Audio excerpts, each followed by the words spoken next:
Bismillahirrahmanirrahim. Oh, masih. Continue. Selamat pagi, Assalamualaikum warahmatullahi wabarakatuh. Yang saya hormati Bapak Wakil Rektor 4, Pak Bambang Eko. Yang saya hormati Bapak Prof. Budi Agus Riswandi sebagai narasumber dalam kegiatan atau acara ini. Yang saya hormati Bapak Ibu dosen Aktivitas Akademika Universitas PGRI Madiun, teman-teman mahasiswa Universitas PGRI Madiun, dan mungkin kalau ada masyarakat sekitar Unipma. Ya, pada kesempatan ini kita acara kita adalah melakukan sosialisasi sekaligus workshop penyusunan SOP, standar operasional prosedur. Nah, Prof. Budi ini acara kita mulai dengan Bismillah bersama-sama dahulu biar supaya acara kita diridhoi oleh Allah Subhanahu wa taala. Bismillahirrahmanirrahim. Oh, kecil. Ya. Mengikuti acara berikutnya, sambutan dari Bapak Wakil Rektor 2, Dr. Bambang Eko Hari Cahyono, kami persilahkan.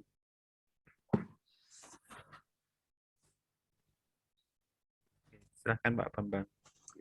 Assalamualaikum warahmatullahi wabarakatuh. Waalaikumsalam warahmatullahi wabarakatuh. Yang saya hormati Bapak Profesor Dr. Budi Agus Riswandi, Sarjana Hukum, Magister Hukum dari UII Yogyakarta. Salam sehat nih, Prof. Salam sehat, Pak Dr. Bambang. Belum pernah ke kampus kami ya, Prof? Sudah? Belum, Dokter. Kapan-kapan nanti kalau Insya Allah pandemi sudah berakhir bisa dulan.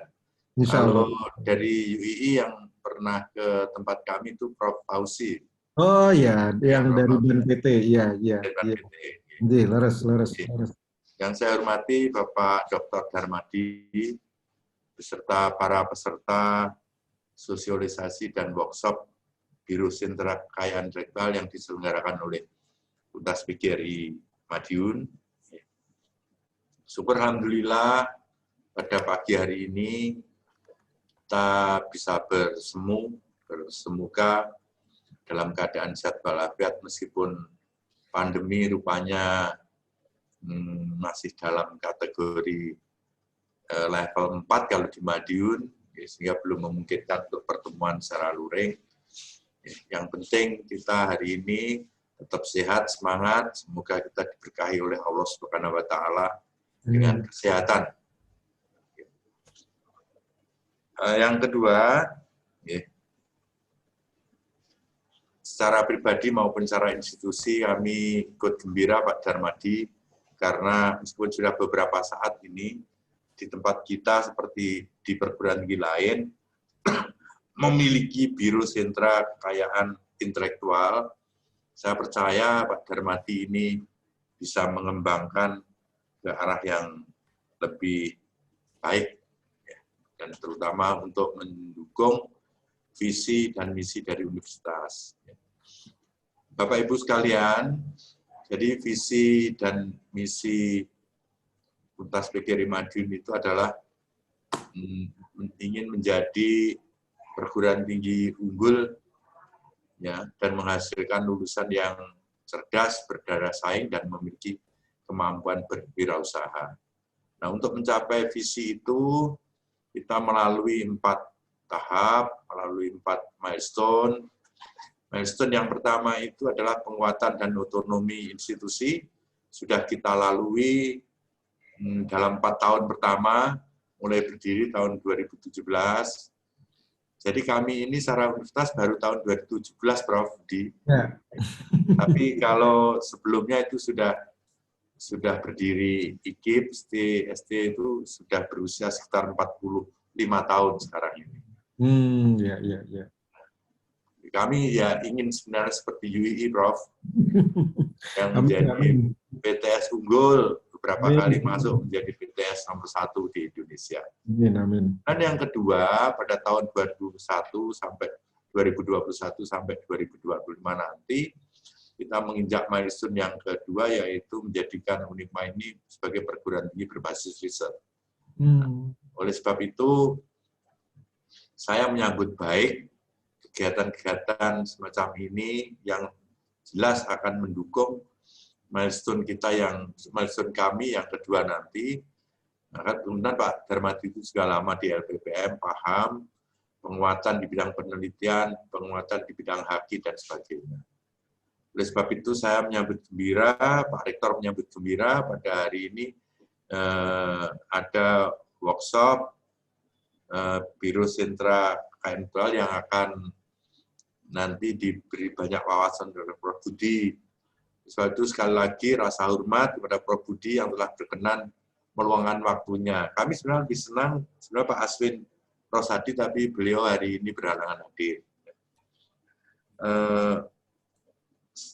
Saya pikir itu yang bisa saya sampaikan. Selamat melakukan workshop sehingga nanti bisa menghasilkan, bisa memperkuat terutama pada bidang riset dan KI. Untuk itu atas nama Rektor, Bismillahirrahmanirrahim, pada hari ini kegiatan sosialisasi dan workshop Biro Sentra Kekayaan Intelektual atas PGRI Madin saya nyatakan Bismillahirrahmanirrahim dibuka. Assalamualaikum warahmatullahi wabarakatuh. Waalaikumsalam warahmatullahi wabarakatuh. Wabarakatuh.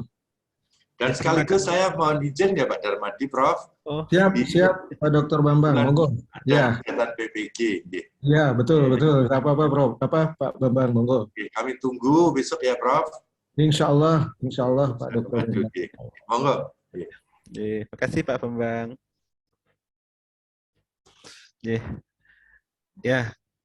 Kemarin kita sudah mendapatkan pengenalan tentang haki, kemudian manajemen haki, dan sedikit di mana di materi manajemen haki sedikit disinggung oleh Pak Prof. Budi tentang SOP. Mungkin hari ini lebih mendalam, kita lebih tahu tentang SOP. Kalau kita biasanya karena hanya haki sederhana, Prof, jadi ya dosen hanya mengumpulkan berkas, berkasnya kemudian melakukan pembayaran ke bendahara, berkasnya ke bagian sekretariatan, terus kemudian kita usulkan begitu saja, terus kemudian setelah sertifikat terbit kita kembalikan ke pengusul. Ya sementara bisanya begitu. Paten belum, karena belum bisa mengurusi paten, dan dengan penguatan sentra KI ini memang arahnya nanti ke kita mengenal tentang bagaimana SOP, bagaimana manajemen tentang paten dan sebagainya. Ya, banyak belajar dari Prof. Budi dari UI. Oke. Untuk itu, monggo mungkin kita berikan waktu untuk Pak Prof. Budi untuk mempresentasikan bagaimana SOP di UI atau yang sebaiknya itu yang seperti apa. Terima kasih Pak Prof. Budi. Baik, Pak Darmadi. Bismillahirrahmanirrahim. Assalamualaikum warahmatullahi wabarakatuh. Salam sehat selalu untuk Bapak Ibu di Universitas PGRI Madiun. Alhamdulillah kita pagi ini ketemu lagi. Nampaknya ini sudah 3 kali hari Rabu kita ketemu terus gitu ya. Untuk secara kontinu mempelajari dan memahami tentang haki dan pengelolaannya. Dan targetnya 6 kali, Prof. Nanti, Prof. 6 kali ya. Waduh, masih panjang ini. Panjang. Masih panjang.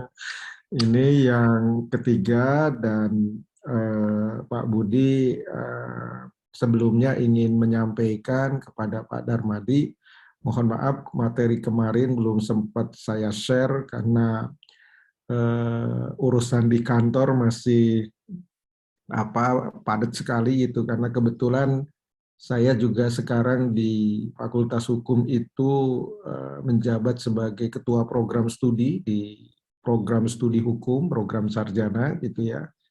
Dan kebetulan di program studi saya lagi padat dengan kegiatan, dimulai dari persiapan Kampus Merdeka gitu ya. Mungkin Pak Darmadi dan teman-teman tahulah itu sesuatu yang perlu kita respon dan tidak mudah juga gitu. Yang kedua, kemarin juga kita baru saja menuntaskan pekerjaan kita menjadi program studi unggul gitu ya. Jadi kita sudah masuk ke program studi unggul berdasarkan ISK. Kemudian juga kita sekarang sedang persiapan untuk visitasi akreditasi internasional dari PIBA dari Jerman gitu ya. Ini posisinya sudah pada tahapan submit share ke Jerman dan kita sedang menyiapkan untuk sosialisasi kepada semua stakeholder yang ada di lingkungan Fakultas Hukum UII, dan juga dalam waktu bersamaan saya jadi ketua tim untuk pendirian program studi baru, program studi hukum bisnis. Jadi ini untel-untelan Pak Darmadi ya. Jadi itu di samping memang saat ini juga sedang ujian akhir. Nah ini harus dimonitoring juga dan harus ngoreksi juga, kalau nggak dikoreksi nanti di demo mahasiswanya. Insya Allah nanti saya serahkan setelah ini. Tadi sudah saya sedikit cek kembali bahannya. Nah untuk pertemuan kita yang hari ini, saya kira ini sudah sangat sistematis dari awal ya. Menjelaskan tentang konsep haki secara mendasar gitu ya. Kemudian juga memahami tentang manajemen haki gitu ya. Dan kemarin sudah dijelaskan oleh saya juga dan Pak Aswin dari Muhammadiyah mana itu, Sidoarjo atau Surabaya? Surabaya, Prof. Surabaya ya, mengenai urgensi, bentuk dan caranya mengelola haki gitu ya. Kemudian hari ini saya akan mencoba sedikit menjelaskan tentang administrasi dan SOP haki, terutama mungkin aspek SOP haki. Nah, Bapak Ibu sekalian, administrasi dan SOP haki ini sebenarnya adalah salah satu bagian dari pengelolaan hak kekayaan intelektual. Jadi salah satu syarat untuk kita mampu melakukan pengelolaan hak kekayaan intelektual itu kita harus tertib administrasi dan kita harus punya SOP berkaitan dengan haki. Tanpa itu manajemen tidak bisa dijalankan dengan baik ya. Tata kelolanya menjadi tidak baik. Padahal kan sebuah manajemen yang baik harusnya kan didasarkan kepada prinsip keterbukaan, kepada prinsip fairness, keadilan, kepada prinsip accountability, pertanggungjawaban, dan responsibility, tanggung jawab gitu ya.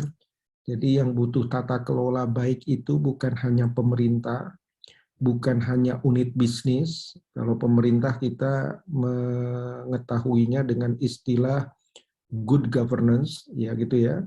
Tapi kalau dalam konteks korporasi kita mengenalnya dengan istilah good corporate governance gitu ya. Nah, kalau dalam konteks sentra haki ini namanya menjadi good sentra haki governance ya.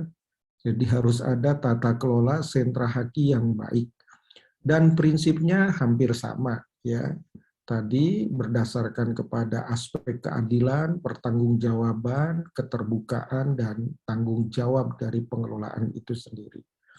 Nah, soal administrasi ini menjadi aspek yang sangat mendukung terhadap upaya bagaimana mengelola hak kekayaan intelektual sebagai sebuah aset yang sifatnya tak berwujud seperti yang kemarin Pak Budi sampaikan. Karena memang haki tidak hanya bisa dilihat dari aspek hukum, dalam pengertian haki itu adalah instrumen perlindungan hukum atas sebuah hasil kreasi intelektual manusia, tetapi ketika haki itu jadi, maka dalam perspektif bisnis, ekonomi, bahkan hukum juga, haki menjadi hak kebendaan yang sifatnya tak berwujud, gitu ya.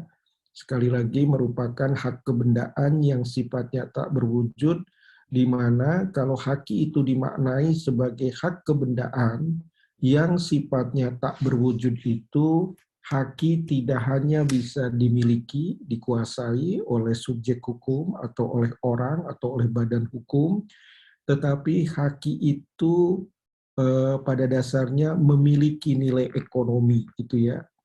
Nah, supaya haki itu nilai ekonominya meningkat, tentu perlu ada pengelolaan haki, dan itu harus didukung dengan administrasi dan SOP haki yang baik, gitu ya. Nah, itu relasi antara manajemen haki, kemudian administrasi haki, dan SOP haki, ya. Nah, cuma sebelum masuk ke administrasi haki dan SOP haki, kemarin saya menyampaikan kepada Bapak Ibu bahwa sebenarnya dalam konteks administrasi haki, ini kan menunjang kepada fungsi dari kelembagaan haki, fungsi dari biro haki, fungsi dari sentra haki, ya. Nah, kita harus sepakat dulu dengan fungsi dari sentra haki atau biro haki kita itu sebenarnya sekarang fungsinya apa, gitu ya. Apakah fungsinya meliputi kepada 3 fungsi ini, yaitu education plus creation, kemudian fungsi protection, dan fungsi utilization, ya, promotion and utilization. Nah, tapi saya meyakini bahwa karena Biro Haki Universitas PGRI Madiun itu tadi disampaikan oleh Pak Wakil Rektor dan Pak Darmadi secara sekilas belum menjalankan semua fungsi, maka tentunya di dalam penyusunan administrasi maupun SOP belum bisa dilakukan secara optimal, gitu ya. Jadi administrasi dan SOP-nya sekali lagi belum bisa dilakukan secara optimal. Tadi Pak Darmadi sudah menyampaikan bahwa kami baru mengurus hak cipta kalau tidak salah, ya. Kalau untuk paten kami belum. Berarti kan dari fungsi pengurusan haki aja belum semuanya dilakukan, gitu, dan itu bagian dari fungsi proteksi dalam konteks preventif, pencegahan, ya. Nah, fungsi yang lain adalah edukasi. Edukasi pun kalau saya perhatikan, karena ini karakteristik sentra haki, biro haki itu yang saya tahu hampir semua sama di Indonesia. Jadi kalau saya sampaikan belum optimal itu, Pak Darmadi dan teman-teman jangan berkecil hati. Karena pada kenyataannya hampir sebagian besar sentra haki di Indonesia yang ada di perguruan tinggi itu fungsi-fungsinya masih sederhana, gitu ya, masih sangat sederhana. Oleh karena itu Universitas PGRI Madiun sebenarnya belum tertinggal sekali kalau mau mengejar ketertinggalan dari yang lain, ya. Tinggal bagaimana teman-teman di Universitas PGRI Madiun itu punya komitmen, punya kesungguhan untuk mengejar ketertinggalan itu. Insya Allah nanti bisa terkejar dan bisa setara dengan sentra-sentra haki lain yang sudah maju dan berkembang, gitu ya. Nah, dalam konteks edukasi, fungsi edukasi terkait dengan biro haki hari ini salah satu fungsi itu diperankan, gitu ya, menyelenggarakan semacam workshop, sosialisasi, gitu ya. Dan ini harusnya menjadi pekerjaan rutin, ya, dari biro haki yang ada di Universitas PGRI Madiun, ya. Setidaknya 1 tahun sekali diadakan refreshing, ya, yang berkaitan dengan soal haki ini. Meskipun nanti setahun sekali itu isunya bisa dibuat sedemikian rupa sehingga soal haki tidak dipahami secara sempit, tetapi haki bisa dipahami secara lebih luas, gitu ya. Nah, selama ini prakteknya yang saya tahu kalau sosialisasi haki mesti yang diceritakan cuma soal pendaftaran haki, ya. Kalau paling banter nanti ke paten drafting, padahal ada isu-isu haki lain yang perlu diangkat, didiskusikan, dibahas, dipahami, dan dimengerti oleh kita semua. Misalnya isu valuasi haki. Ya, ini juga isu yang harus bisa disampaikan kepada semua pihak supaya ada kesepahaman, dan ini akan semakin memudahkan lagi bagaimana pengelolaan haki itu bisa dilakukan di Universitas PGRI Madiun. Jadi kata kuncinya mengelola sebuah biro haki itu bisa mudah atau tidak tergantung seberapa baik pengetahuan dari semua stakeholder yang ada di universitas. Kalau di universitas pengetahuan hakinya rendah, aku yakin nanti Pak Darmadi dan teman-teman akan menjalaninya dengan penuh berdarah-darah. Meskipun hari ini mungkin Pak Darmadi tidak merasakan itu karena backup dari pimpinan yang sangat kuat. Ini bagus ini. Memang pimpinan itu tidak harus tahu, tapi supportnya itu diperlukan. Dan model Pak Bambang tadi saya kira bagus. Kemarin juga Pak WR berapa itu bagus. Ya, artinya kalau dari segi pengetahuan hakim mungkin beliau-beliau tidak terlalu paham. Tapi dengan komitmen yang kuat, saya kira ini akan memudahkan kepada Pak Darmadi dan teman-teman dalam mengelola biro haki. Di beberapa tempat malah parah Pak Darmadi.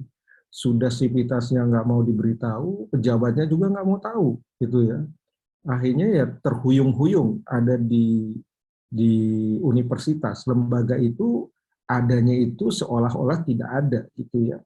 Nah ini yang menjadi problem. Jadi teman-teman biro haki di Universitas PGRI Madiun sebenarnya sudah punya bekal yang baik, yaitu dukungan dari pimpinan, tinggal bagaimana ini memasifkan pemahaman haki kepada semua stakeholder yang ada di universitas gitu ya. Dan kalau perlu roadshow, jemput bola kalau di awal-awal ini, karena tanpa itu kita hanya menunggu kesadaran belum tentu mau gitu ya. Jadi harus roadshow ini di awal-awal. Tapi nanti kalau kesananya mereka sudah paham, mereka sudah mengerti dan lebih tahu lagi manfaatnya, aku yakin Pak Darmadi tidak usah datang ke tempat mereka, mereka akan datang ke tempat kita gitu. Dan itu pengalaman saya selama melakukan edukasi haki baik di lingkungan kampus maupun di luar kampus. Jadi posisi saya sekarang bukan lagi dalam posisi menawar-nawarkan program, itu bukan saya sombong maksudnya, tetapi karena awareness-nya itu sudah terbuka, mereka malah datang sendiri dan mengajak kerjasama gitu ya, untuk melakukan edukasi haki maupun fasilitasi haki, apalagi sekarang didukung dengan kebijakan pemerintah yang luar biasa. Nah, kembali, jadi soal administrasi SOP memang ini mengikuti kepada fungsi dari biro hakinya. Kalau fungsinya yang dijalankan itu masih sederhana, tentu administrasi dan SOP juga masih sederhana. Tapi kalau misalnya fungsinya itu sudah kompleks, administrasi dan SOP-nya juga mengikuti menjadi kompleks, kira-kira gitu. Nah, nanti di sini Bapak Ibu bicara tentang administrasi terutama ya, saya kemarin mencoba membedakan kepada Bapak Ibu, ada administrasi itu administrasi umum ya. Jadi administrasi umum itu rutinitas kegiatan di luar fungsi utama dari biro gitu ya. Ya misalnya administrasi umum itu terkait dengan surat menyurat, korespondensi dengan yang tidak terkait dengan layanan haji, itu administrasi umum. Tapi nanti ada administrasi yang berkaitan dengan haki ya. Nah, orangnya nanti di situ sebagai administrator. Jadi Pak Darmadi mudah-mudahan sudah punya tenaga administrator di biro hakinya. Kalau saya punya satu orang memang setiap hari dia standby di situ, gitu ya. Jadi kalau ada apa-apa kita koordinasi. Nah, administrasi KI ini ada administrasi perkantoran, ini kesekretariatan dan keuangan, gitu ya. Kemudian ada administrasi kegiatan, ya, terkait dengan tugas dan fungsi dari kantor haki atau biro haki gitu ya. Nah, kalau yang administrasi perkantoran ini kan yang harus disiapkan kemarin ya. Misalnya Pak Darmadi punya nggak profil kantor, profil biro gitu ya. Tentu harus punya, kartu nama juga harus punya, itu bagian dari membangun networking nanti lewat kartu nama. Brosur-brosur ya, buku hadir staf gitu ya, buku tamu yang datang ke ini harus dicatat, itu data bagi kita. Sekarang ini kan era data, era big data yang ini bermanfaat nanti. Kemudian ada surat masuk, surat keluar, dicatat semua di sini, ada buku keuangan perkantoran, ya, administrasi keuangannya, ada buku pemagangan, ada student staff di kantor kita, itu juga harus dicatat di situ, gitu ya. Kemudian menginventarisasi berbagai macam sarana prasarana kantor, gitu ya. Ini juga harus ada. Kemudian kalau punya perpustakaannya juga harus ada inventarisasi literatur, referensi ya di situ. Kemudian juga ada daftar lembaga yang concern dengan haki supaya ini memudahkan kita komunikasi. Ada buku catatan kerjasama dengan lembaga lain, ada buku penugasan staf dan sebagainya. Ya. Nah silahkan, ini nanti berkembang, bukan sesuatu yang fix harus begini. Jadi ini akan berkembang seiring dengan kebutuhan di kantor Pak Darmadi dan teman-teman semua di Universitas PGRI Madiun. Gitu ya. Nah ini yang berkaitan dengan kegiatan haki. Tadi fungsi utamanya kan edukasi, proteksi sama utilisasi. Ya. Nah ini SOP permohonan narasumber, ya, ahli. Kalau perlu disiap selain bagaimana sih mengajukan surat permohonan narasumber itu, apakah dari admin langsung disampaikan kepada narasumber atau prosesnya harus melalui dulu ketua biro hakinya untuk di-approve untuk ditandatangani. Sebelum ditandatangani nanti diberi paraf oleh siapa di situ yang ditugasi. Ya, sebagai checkingnya gitu ya. Nah, kemudian SOP penyusunan program edukasi haki ya. Bagaimana sih kalau kita mau memulai sebuah program baru terkait dengan edukasi haki? Edukasi haki itu kan nanti ada seminar, ada sosialisasi, ada workshop, ada BIMTEK. Kita harus tahu itu setiap bentuk program itu bedanya apa. Jangan seminar dengan sosialisasi sama, kira-kira gitu ya. Sosialisasi dengan BIMTEK dianggap sama gitu ya. Nah ini harus dibuat disusun.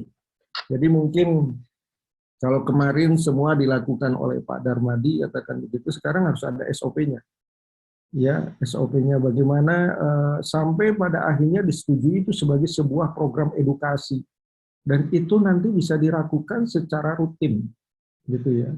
Kemudian ada buku pedoman haki dan literatur haki lainnya. Nah, ini dukungan saja sebenarnya, dukungan terhadap kepentingan edukasi haki. Jadi kalau perlu dibikin modul-modul haki gitu ya. Jadi modul-modul haki itu penunjang dari program edukasi haki. Jadi setiap program edukasi haki kalau bisa ada modul-modulnya ya. Oh, kalau sekarang lagi bicara administrasi dan penyusunan SOP haki, ya kita punya modulnya gitu. Dan itu bisa dikembangkan berdasarkan materi dari narasumber gitu oleh Bapak Ibu semua. Sehingga kantor itu portofolionya dari sisi administrasi kegiatan haki itu terbangun. Nah, yang kadang kita tidak sabar itu kan kita tidak melakukan pengelolaan dengan baik, kita tidak membuat administrasi yang baik, tapi kita ingin haki ini berkontribusi kepada sivitas akademik, kan impossible gitu ya, nggak mungkin itu. Ya kalaupun mungkin kecil sekali kemungkinannya. Nah, jadi ini soal pengelolaan administrasi SOP memang harus menjadi concern gitu ya. Alat peraga kalau perlu ya, karena mengedukasi haki kadang-kadang tidak bisa disampaikan secara lisan. Perlu alat peraga gitu ya. Kalau dulu saya mengikuti seminar internasional tentang haki dari Japan Patent Office, katakan begitu, narasumbernya selalu membawa alat peraga berupa produk. Tuh ini loh, Ini loh seperti ini produknya, ini loh hakinya seperti ini. Ternyata orang Indonesia dengan dibantu edukasi hakinya dengan penggunaan alat peraga ini menjadi lebih mudah, gitu ya. Kalau perlu kumpulkan kasus-kasus yang berkaitan dengan haki itu juga agak memotivasi ya, kepada pihak yang diedukasi haki punya kesadaran, gitu ya. Nah ini contoh-contoh proposal penelitian dan program edukasi haki bisa dikumpulkan ya rekes-rekes yang berhubungan dengan permohonan narasumber ahli atau peneliti dan seterusnya. Ya. Kemudian ini perlindungan, konsultasi, pencatatan. Pencatatan ini sebenarnya fungsinya di kita, Pak Darmadi. Sesuatu yang tidak bisa didaftarkan sebenarnya bisa dicatat di tempat kita. Jangan itu dilepas. Ya. Jadi database kita itu memuat ada yang didaftarkan, ada yang tidak didaftarkan. Jadi fungsi Biro Haki itu sebagai tempat dokumentasi. Haki juga di situ ya. Ya kalau kita punya catatan, suatu ketika ada apa-apa kan kita bisa buka catatan itu, gitu ya. Nah, pengurusan haki ke Dirjen Haki sebenarnya sama, ini dokumentasi juga, dokumentasi yang dilakukan melalui negara, gitu ya. Cuma kita istilahnya kan mendaftar haki, ya sehingga kita mendapatkan bukti pengakuan dari pemerintah dalam bentuk sertifikat haki. Ya. Kemudian template perjanjian menjaga kerahasiaan ini nanti dalam urusan paten penting nih. Jadi Pak Darmadi nggak bisa yang namanya membuat paten drafting itu dikolosalkan. Itu sama dengan membuka informasi. Mesti dibuat secara private, khusus. Ya, antara pengelola Biro Haki yang diberi tugas menyusun drafting tadi dengan inventornya. Enggak. Dan yang menyusun drafting dari Biro Haki harus terikat dengan perjanjian menjaga kerahasiaan. Tapi prakteknya selama ini kan hasil riset kita itu nggak ada nilainya. Kepada siapapun didiskusikan. Nah ini malah jadi bubar, gitu ya. Jadi bubar, Bapak Ibu. Ya. Nah ini template-nya harus dibuat. Buku panduan pencatatannya seperti apa. Kalau sudah ada sistem informasinya ini membantu sekali sebenarnya Pak Darmadi. Jadi nggak perlu manual. Manual memang agak repot. Tapi kalau sistem informasinya kita bangun, ya tinggal di-input aja. Panduan pengurusan KI, HKI seperti apa, daftar pembiayaannya bagaimana. Pembiayaan itu maksudnya bukan pembiayaan yang dilakukan kepada pengurusan HKI. Ini di internal apakah akan dikenakan biaya atau tidak. Kalau di awal-awal biasanya kita gratiskan dulu. Nanti kalau manfaatnya sudah ada, baru kalau mau kita charge bisa, tapi itu pun tidak bisa besar-besar gitu ya. Nanti seperti apa. Terutama nanti kalau melayani pencatatan dari luar, ya dari UMKM, sebenarnya kita bisa menjalankan fungsi pencatatan untuk hak cipta. Meskipun tidak terlalu kuat secara hukum, karena maksud saya gini, hak cipta itu kan lebih kepada bukti bahwa karya itu dibuat. Nah, siapa yang bisa membuktikan itu, dia bisa dianggap sebagai pemegang hak ciptanya. Gitu ya. Kemudian ini biaya pengurusan, selain yang PNBP juga di kita seperti apa gitu ya. Kalau di tempat saya memang ada biaya untuk kantor, karena kantor saya tidak dibiayai oleh universitas. Gitu. Jadi kita hidupnya itu ya dari pengurusan ini. Gitu. Kemudian formulir pendaftaran disiapkan, ini sudah ada electronic copyright, electronic filing, tidak perlu diinikan lagi. Kemudian rekes-rekes relevan dengan pelindungan rahasia dagang, ya, pengurusan haki dan advokasi, sampai kepada nanti termasuk sebenarnya ini ada satu lagi SOP penanganan sengketa haki misalnya. Kan perlu itu, penanganan sengketa haki, kemudian ada penanganan mediasi haki, bagaimana SOP-nya, kira-kira gitu. Ya, nah ini promosi komersialisasi ini SOP promosi nanti karena haki itu aset dan itu punya nilai ekonomi. Kadang-kadang kita perlu mempromosikan karena kita belum tentu mampu memproduksi itu. Nah, ASKI itu sekarang sebenarnya saya sudah dorong-dorong Pak Adi dari UGM itu menyiapkan satu fitur di websitenya ASKI itu untuk display produk-produk haki anggota di situ dalam rangka promosi. Jadi promosi itu channelnya banyak ya nggak apa-apa, yang namanya menawarkan produk ya diperbanyak channelnya lebih baik. Kalau hanya satu channel kan tidak sangat masif gitu ya. Nah ini kemudian komersialisasi haki ini nanti misalnya kalau di tempat Pak Darmadi ada inkubator bisnis mahasiswa, nah itu juga bagian dari komersialisasi ya. Jadi bentuk komersialisasi haki itu dibuat dalam bentuk menciptakan produk baru yang diproduksi sendiri oleh sebuah unit usaha baru dan itu diinkubasi unit usaha barunya. Itu salah satu komersialisasi. Bisa juga lisensi nanti. Ya, bisa juga joint venture di situ dan macam-macam bentuknya. Ya. Bisnis itu sangat fleksibel. Selama tidak dilarang boleh. Ya. Nah ini buku pedoman dan lain sebagainya. Ya. Nah saya mungkin tidak banyak Pak Darmadi bisa memberi informasi. Itu gambaran saya. Ya. Gambaran saya seperti itu. Di tempat kami pun masih terus berbenah sampai sekarang, jadi belum sempurna gitu ya. Nah ini kami coba kemarin menyusun proses permohonan haki, ini kan menyesuaikan dengan organisasi besarnya. Ya, pengusul ini dosen, mahasiswa. Tahun ini di kami ada namanya Kantor Aliansi Universitas Industri, sekarang namanya Simpul Tumbuh. Nah ini ada peran juga mengurus haki gitu ya. Menentukan model haki yang relevan oleh Simpul Tumbuh, nanti database dicatat di sini, kemudian menunjuk reviewer. Jadi tidak langsung, oh ya nanti kita daftarkan, enggak, direview dulu, layak apa tidak. Nah kelayakan ini sebenarnya kepada 3 hal, kelayakan teknis, kelayakan yuridis, dan kelayakan bisnis. Jadi di situ yang jadi reviewer harus 3 bidang itu. Dia ngerti teknisnya ini memang bagus atau tidak produk ini secara teknis, invensi ini. Kemudian secara yuridis, ini memang layak untuk menjadi aspek yang dilindungi, katakan begitu. Nah yang bisnis ini yang belum, di tempat saya pun masih belum banyak orang yang siap untuk ini. Saya pun belum bisa mampu sejauh itu Pak Darmadi. Jadi menunjukkan kelayakan bisnis ini kan harus diassess berdasarkan instrumen-instrumen potensial bisnisnya seperti apa, gitu ya.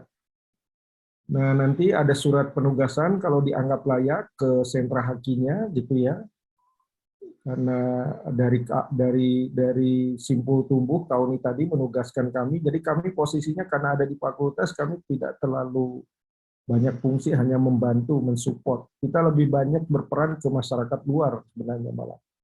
Nah ini kemudian pengurusan haki oleh lab, jadi dibikin flowchart lah kira-kira gitu alur prosesnya, mau sederhana seperti apa, sampai kepada soal pembayaran pun kita bikin ada tagihan pertama, tagihan kedua, dan seterusnya gitu ya.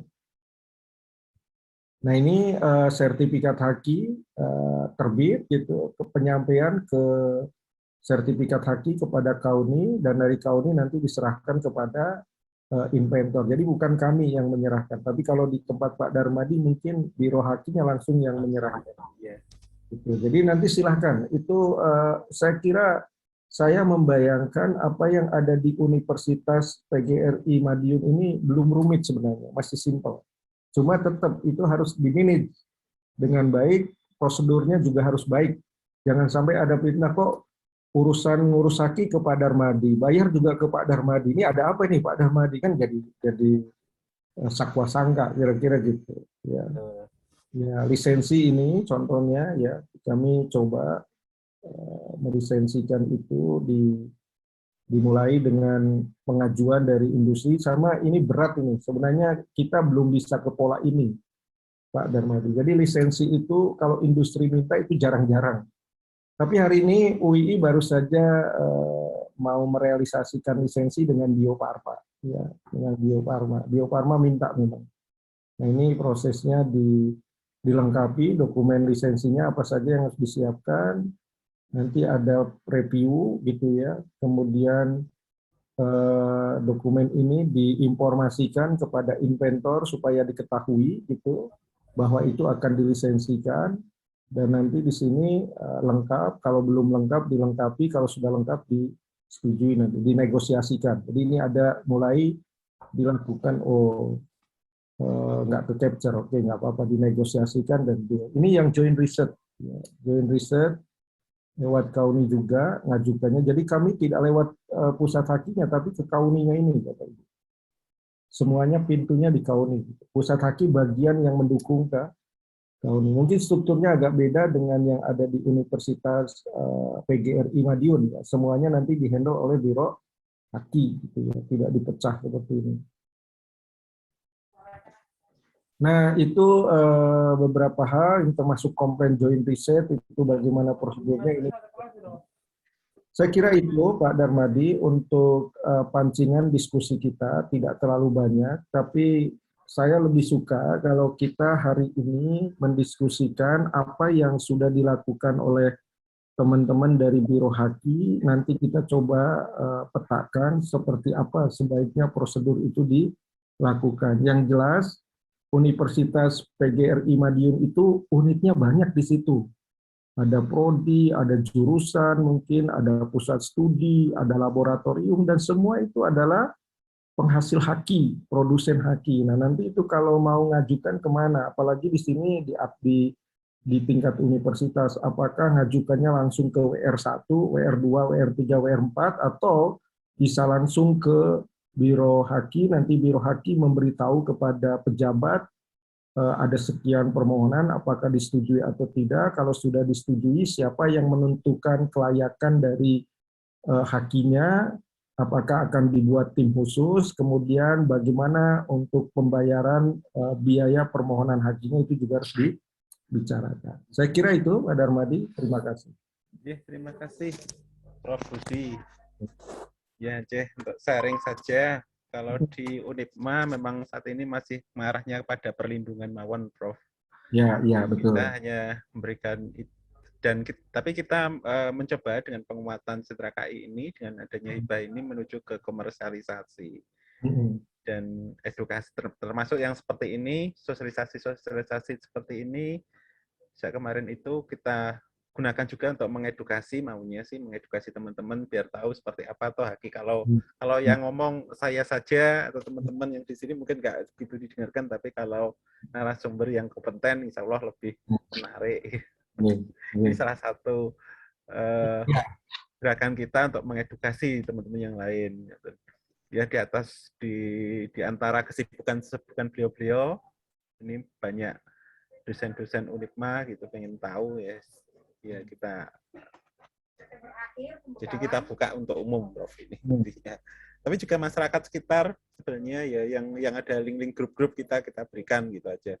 Siapa tahu ikut dan tertarik, karena memang visi kita selain melayani di Unipma, kita maunya sih membuka sampai ke yang sekitar regional dulu lah, lokal sekitar Unipma gitu.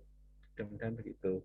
Ya, semuanya memang melangkah pelan-pelan, Prof. Jadi ini kemarin baru kemarin sebelum ada penguatan ini masih bagian dari Unipma, meskipun ada SK-nya sentra KI, tapi kenyataannya masih di LPPM, di bawahnya LPPM.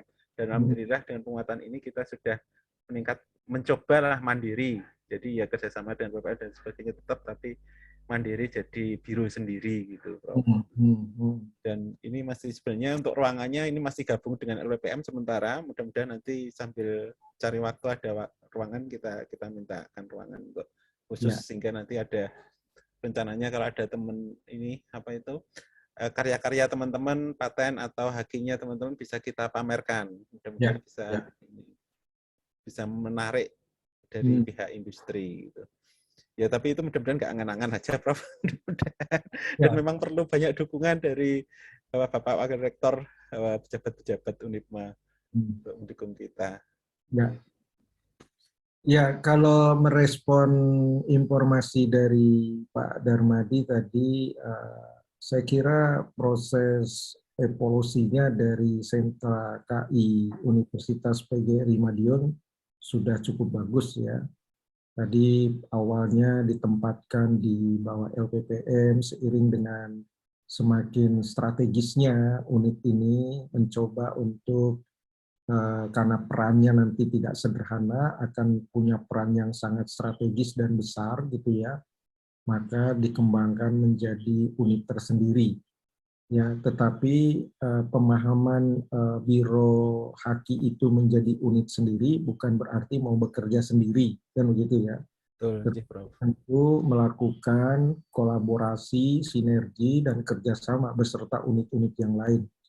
Sebenarnya Biro Haki itu tidak ada maknanya apapun apabila tidak didukung oleh semua stakeholder yang terkait dengan Biro Haki. Makanya ini dukungan itu menjadi sangat penting, kepercayaan itu menjadi sangat penting dikembangkan oleh Biro Haki Universitas PGRI Madiun. Satu itu.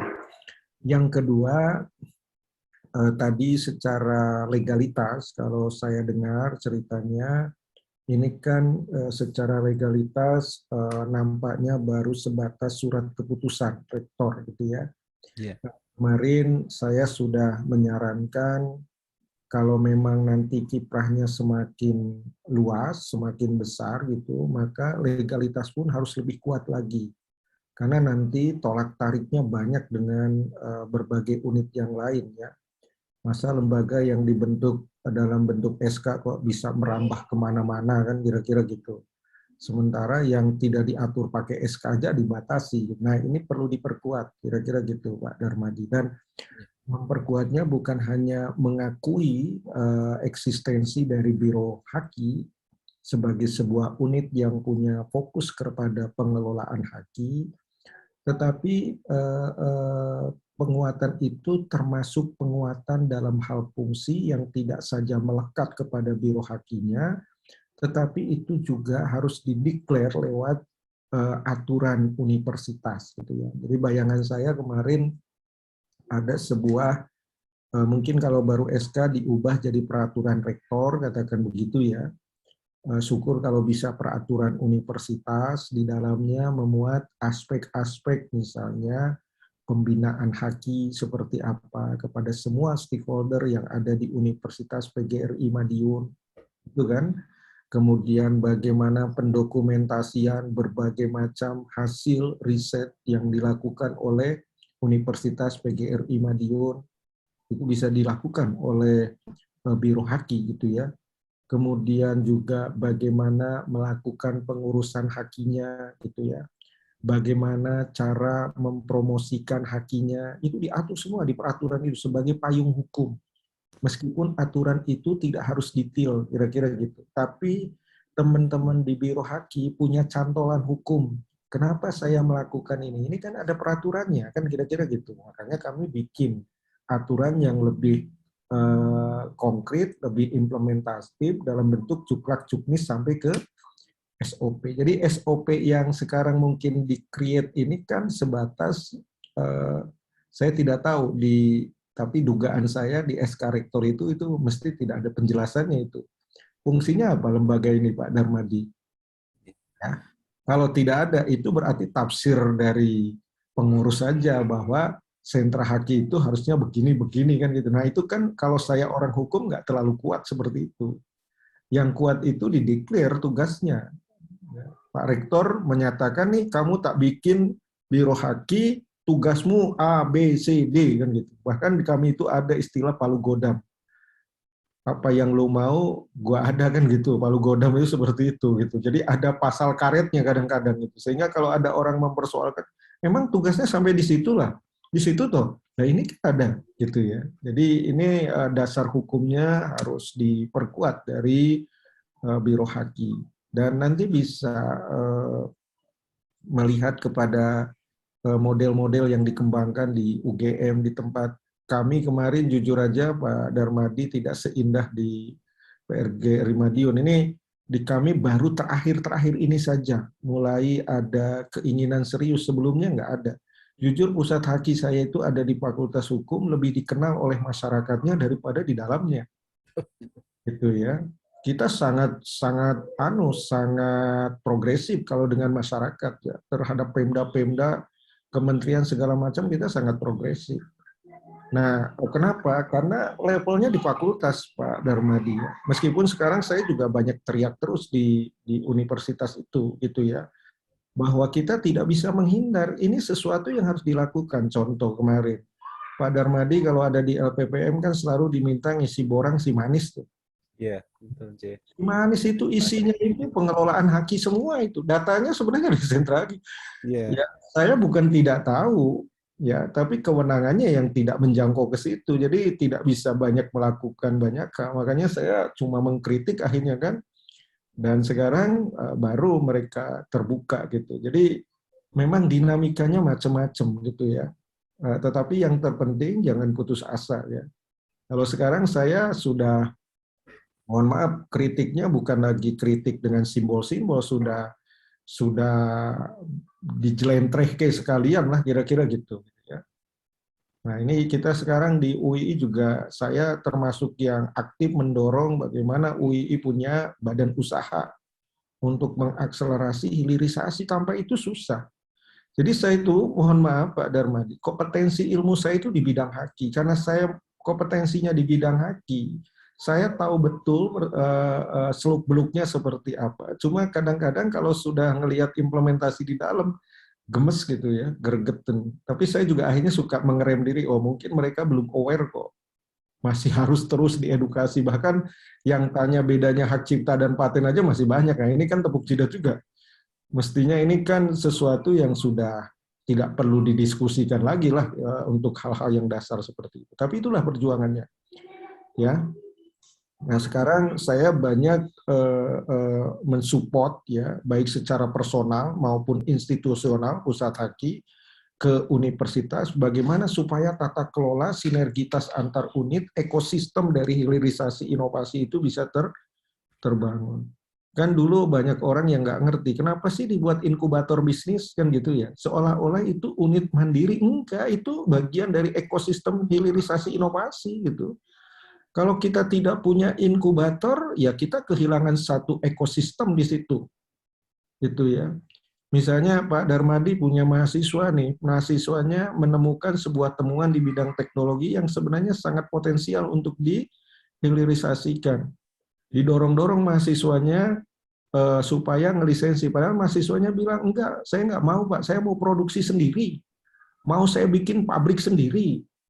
Nah kalau sudah begitu kan mahasiswa ini harus didampingi. Iya kan? Dan mendampinginya lewat inkubator itu. Kalau nggak lewat inkubator, mau lewat apa? Mau Pak Darmadi sendiri yang mendampingi, nggak bisa. Ya. Nah di inkubator itu dimatangkan, ya usaha baru itu, gitu ya, dimatangkan. Kemudian kalau sudah matang, lalu disapih, dipisah. Kalau bayi itu 2 tahun kan disusui, nggak boleh diperpanjang nyusunya kan gitu ya. Kalau nyusunya diperpanjang, ini bayi jadi nggak sehat ini. Nah itu harus dikeluarkan gitu ya, dipisah jadi startup, startup jadi spin-off, spin-off jadi existing industry. Itu kalau kita memproduksi sendiri, manufaktur sendiri, memproduksi sendiri. Tapi nanti ada juga skema lisensi, joint research, joint venture, aliansi strategis, akuisisi, ya dan lain sebagainya, banyak sekali dalam konteks hilirisasi inovasi teknologi gitu ya. Nah, jadi itu legalitas pelan-pelan diperkuat juga kalau mau mengembangkan lembaga. Jadi jangan lupa, jangan hanya fokus kepada pengembangan lembaganya, legalitasnya nggak diperkuat. Ini nanti akan oleng, Pak Darmadi ya, karena kita tidak punya cantolan yang kuat, kita tidak punya basis hukum yang kuat. Dan kita harus ingat, di Indonesia ini kan negara hukum, apapun tindakan perbuatan kita itu harus berlandaskan kepada aturan hukum. Nah kalau orang yang kritis di bidang hukum pasti akan bertanya, loh kok berbuat seperti ini, wah nggak ada aturannya kok. Jadi kalau saya simpel aja, mau melakukan sesuatu selama ada dasarnya, ada aturannya, go ahead. Tapi kalau nggak ada aturannya, ntar dulu, ini masalah ini. Gitu ya, satu dasar hukum.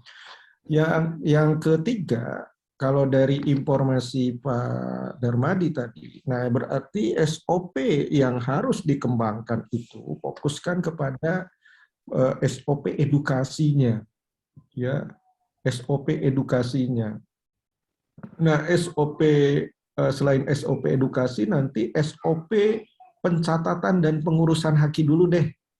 Nggak usah sampai kepada advokasi, karena itu sudah biasanya ya.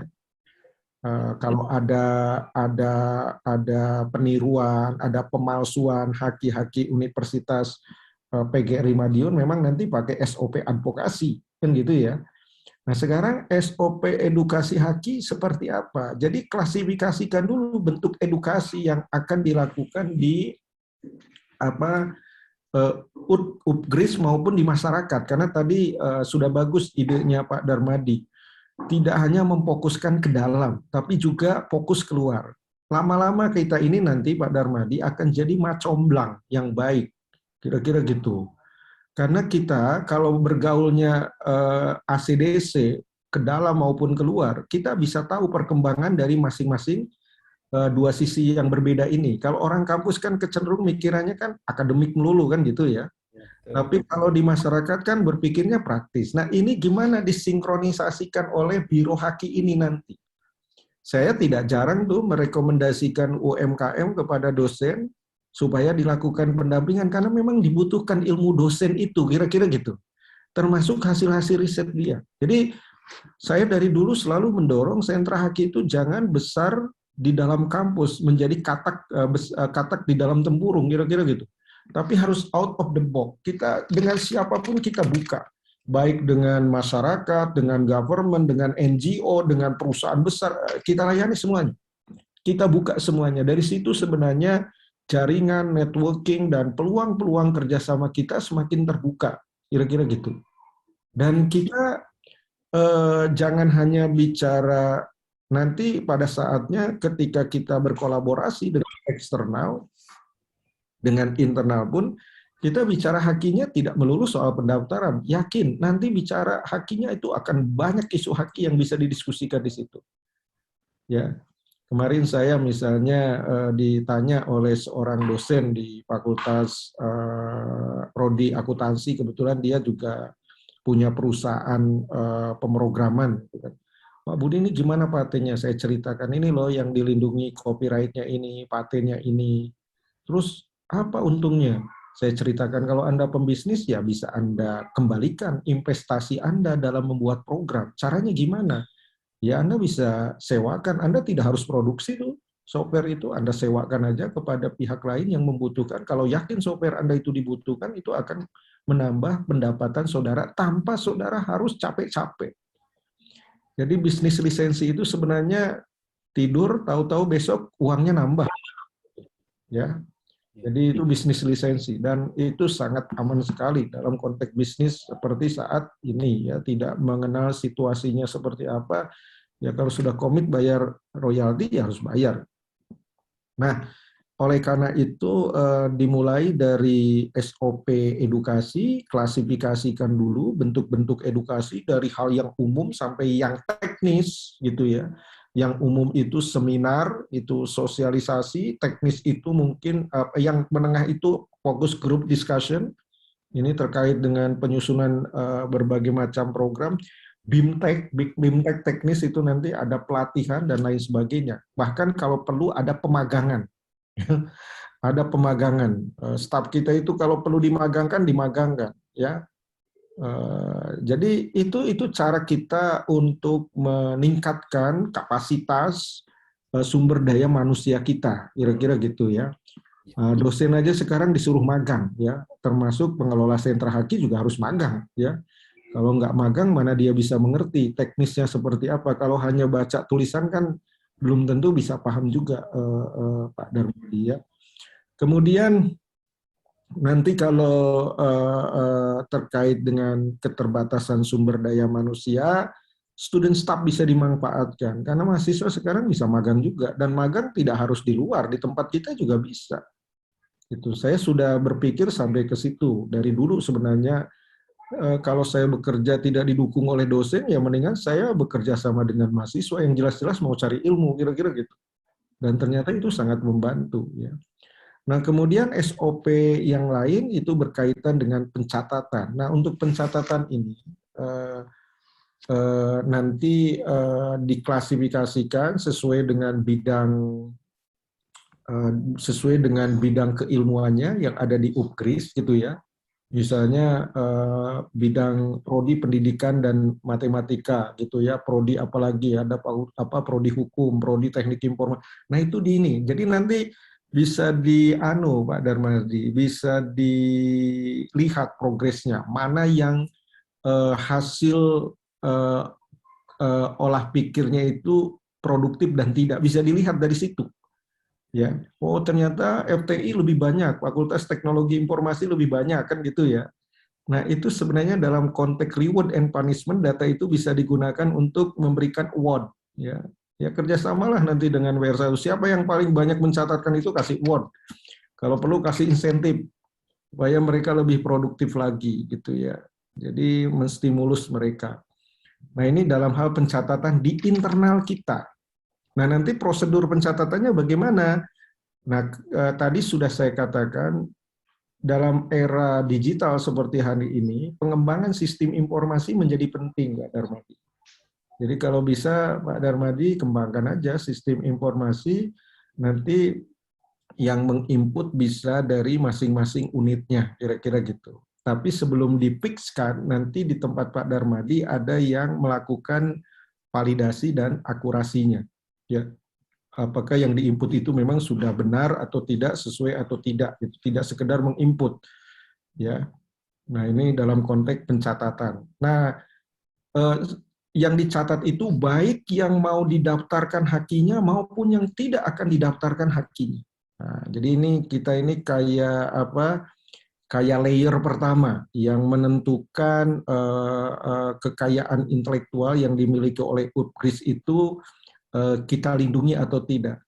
Loh Pak, apakah dengan cara begitu itu melindungi? Yes, itu melindungi juga. Karena itu bisa jadi alat bukti nanti bahwa kita mencatatkan. Dan di dalam mencatatkan kekayaan intelektual yang dilakukan di Biro Hakinya UPKRIS itu yang paling vital itu mencatatkan itu bukan sekedar memberi informasi mengenai kekayaan intelektualnya, tapi yang paling penting itu adalah bukti-buktinya, misalnya kapan itu dibuat gitu ya, kemudian ada surat pernyataan dari si pembuatnya, sehingga itu menjadi dokumen yang legal ya, bukan lagi dokumen sekedar dokumen.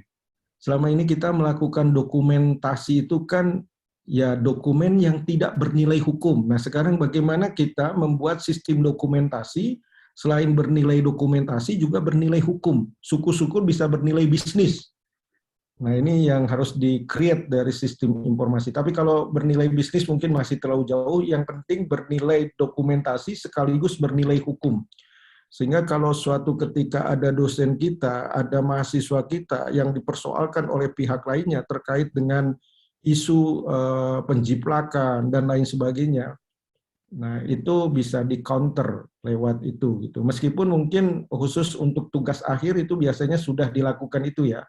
Mungkin di luar yang sudah didokumentasi bisa dikerjakan oleh Biro Haki, terutama produk-produknya yang sangat jarang misalnya terkait dengan prototipe, terkait dengan alat peraga itu kan belum ada sistem dokumentasinya. Kalau karya tulis biasanya kan sudah ada ya, di UPKRIS juga sudah ada ya. Tapi kalau prototipe, alat peraga, terus apalagi temuan-temuan teknologi itu kan belum ada sistem dokumentasinya. Nah itu bisa dilakukan oleh Biro Haki. Kemudian nanti dari situ diseleksi, ya, ada tim yang mereview gitu ya kelayakan dari hasil olah pikir tadi untuk apakah ini akan diproses atau tidak hakinya oleh Biro Haki. Jadi bayangan saya tidak semua hasil riset dosen itu selalu harus didaftarkan hakinya saat ini. Boleh jadi di-keep dulu, baru 2 tahun, 3 tahun itu didaftarkan.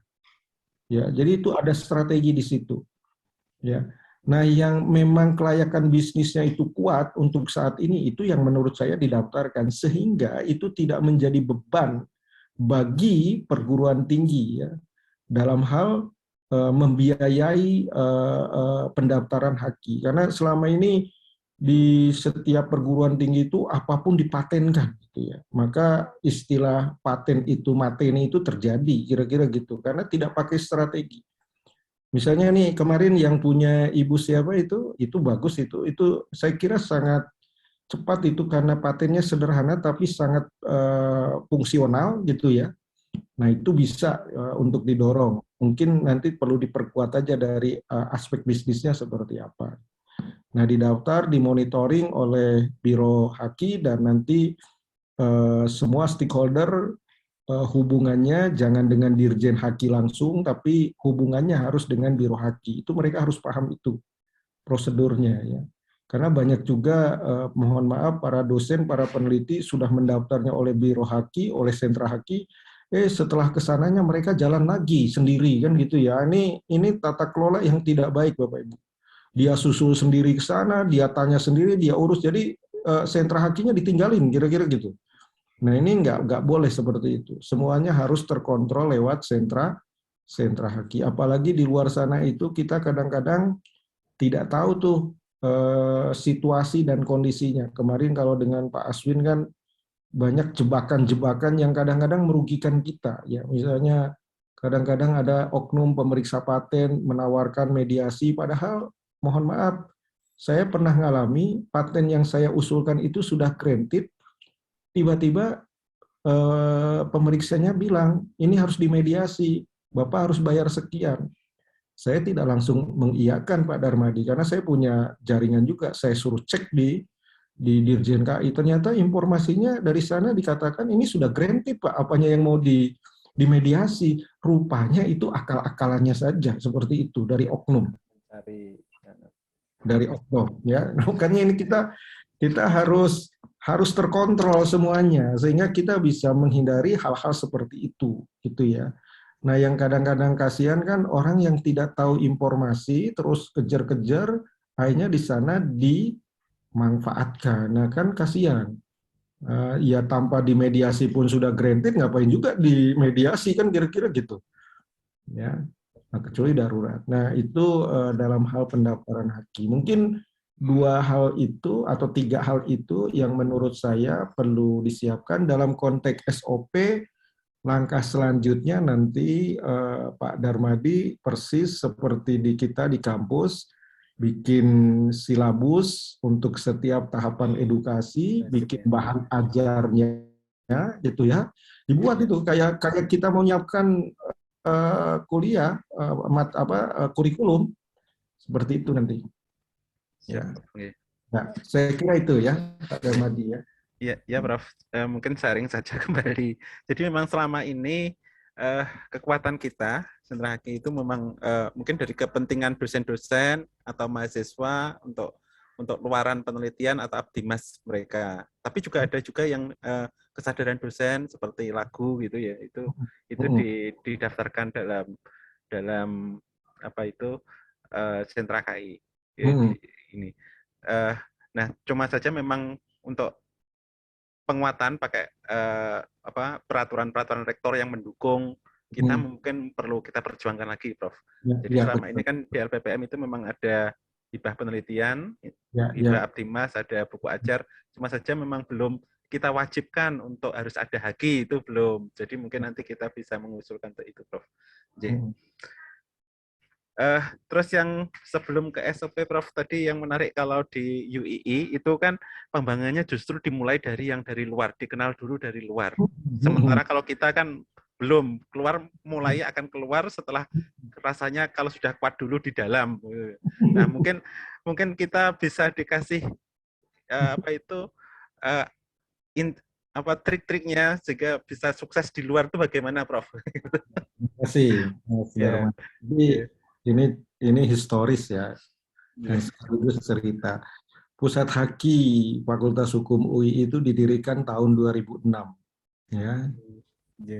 2006 itu belum banyak itu sentra Haki, bahkan boleh dibilang tidak ada itu sentra Haki gitu ya. Betul, ya.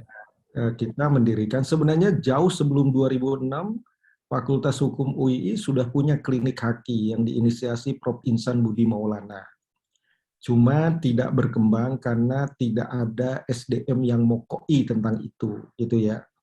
Nah, dilala saya diterima jadi dosen tahun 2001, Kemudian saya diminta untuk memfokuskan pada bidang haki, SK saya pelajari semua.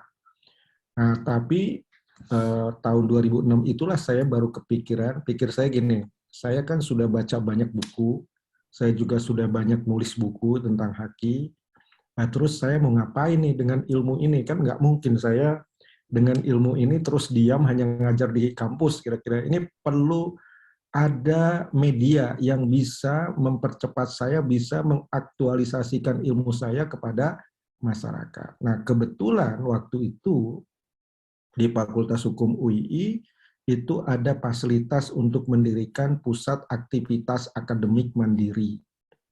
Dan kami langsung membentuk itu, namanya Pusat Haki. Kenapa saya bentuk? Karena saya punya orientasi bagaimana ilmu yang saya pahami dan pelajari ini bisa dimanfaatkan oleh masyarakat. Waktu itu idenya begitu, Pak Darmadi ya. Terbentuk dan kami di Pusat Haki sebagai bagian dari Pusat Aktivitas Akademik Mandiri hanya diberi fasilitas tempat dan insentif waktu itu 10 juta saja. Pokoknya berhasil tidak berhasil kamu jalankan. Kalau berhasil bagus, kalau tidak berhasil ya kamu yang nutup sendiri kantornya kan kira-kira gitu. Nah dari situ saya mulai bekerja. Saya confident waktu itu mendirikan itu karena saya sudah banyak mempelajari soal haki itu ya, membaca banyak buku referensi nulis tadi. Jadi pikir saya sudah punya bekal gitu ya. Dan bekal itu lebih besar daripada uang dan fasilitas yang diberikan oleh fakultas. Nah, awal saya mengembangkan pusat haki karena saya sendirian waktu itu, saya banyak ngajak mahasiswa yang semester terakhir dan saya anggap potensial. Di situ saya menuangkan dan mencurahkan segala pikiran saya terkait dengan program-program di pusat haki. Jadi kalau dulu saya selalu bilang pusat haki itu pabrik proposal. Gitu ya. Jadi kita hanya bikin proposal aja itu kerjaannya, Pak Darmadi. Ya yang bisa dijual kan ide oleh kita. Memang kita mau jual apa dengan orang di luar kan gitu ya. Nah dulu ceritanya sebelum pusat haki saya lupa tadi. Nah pusat aktivitas mandiri itu sebenarnya konsepnya pusat studi. Dulu usulannya pusat studi haki, tapi saya tidak setuju. Saya nggak mau pusat studi karena kalau pusat studi nanti ujung-ujungnya hanya diskusi dan riset. Nah, kalau diskusi dan riset saya sudah sering melakukan itu. Saya inginnya pusat haki saja. Kenapa? Karena selain studi, riset, kajian, riset, saya juga ingin mengaplikasikan ilmu saya ini sehingga tidak dibatasi dengan kata studi tadi. Maka saya sebut pusat haki gitu ya.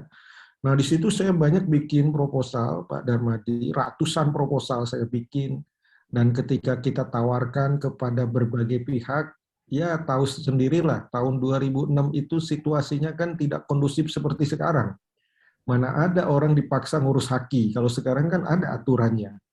Baik di UMKM, di BUMN, di pemerintah aja sekarang disuruh ngurus haki kan gitu ya. Wajib, di Kemenristek malah sekarang ada luaran riset berluaran haki, dulu nggak ada. Kita banyak sekali yang ditolak proposal kita, tapi saya tidak pernah kecewa dengan penolakan itu. Saya anggap, ya saya jadi ingat cerita Rasul itu waktu hijrah itu ke Taif gitu ya, saya anggap orang itu belum paham aja kan kira-kira gitu. Kalau kita kan sudah paham. Nah, dalam proses itu saya juga masih tetap melakukan usulan riset tapi atas nama pusat haki, dan beberapa berhasil, hibah bersaing kita dapat beberapa kali, dan yang paling fenomenal lembaga kami menjadi terangkat luar biasa waktu itu adalah saya bikin proposal, saya usulkan ke Gubernur DIY untuk membentuk sebuah unit pengelolaan hak kekayaan intelektual di pemerintahan Provinsi DIY. Nah, proposal saya itu sampai kepada Gubernur DIY. Dan ternyata Gubernur DIY itu punya ekspektasi yang sama seperti yang saya tuliskan di dalam proposal. Akhirnya saya diundang waktu itu untuk presentasi di hadapan Gubernur DIY. Nah, itu pengalaman pertama Pak Darmadi, saya sebagai dosen junior waktu itu. Waduh, saya mau ketemu gubernur nih, menjelaskan haki gimana ini, jangan-jangan nggak benar, nggak tepat. Dan yang diundang bukan hanya ini semua pejabat di lingkungan DIY diundang. Saya diundang di Kepatihan, saya presentasi mengenai pendirian unit pengelolaan haki di DIY. Dan ketika selesai saya presentasi, Pak Gub sangat apresiasi sekali. Bahkan ingin lembaga itu segera dibentuk. Bahkan sampai ngomong sama bawahannya, Pak Gub sampai bilang begini, ada atau tidak ada anggaran, gitu ya, ada atau tidak ada anggaran, harus jalan ini programnya Pak Budi. Nah, kalau sudah ngomong kayak gitu di forum kan, pejabatnya diam semua, gitu ya, diam semua. Mau tidak mau harus manut. Nah, ternyata terus ditanya terus sama Pak Gubernur itu, pejabat-pejabatnya itu, setelah itu, saya sampai 8 apa 9 kali saya presentasi di depan Pak Gubernur. Sampai akhirnya kita audiensi ke Dirjen KI. Boleh nggak kita bikin ini? Ternyata diperbolehkan di Dirjen Haki. Dan sekarang unit itu sudah terbentuk di provinsi, namanya Badan Pengelolaan Kekayaan Intelektual DIY. Idenya sebenarnya tidak diadopsi sepenuhnya. Dulu saya usulnya badan itu di bawah gubernur. Kenapa? Karena badan itu nanti bukan berfungsi sebagai birokrasi, tapi itu fungsi layanan terhadap pelaku industri. Nah, kalau fungsi layanan kepada pelaku industri ini butuh kecepatan, ya, butuh kecepatan. Dan badan itu saya usulkan dulu dikelola oleh orang-orang profesional, bukan birokrat. Birokrat itu hanya sekretariatnya saja. Tapi yang bekerja di situ seperti KPK dan lain sebagainya itu kan orang-orang profesional, maksud saya seperti itu dulu.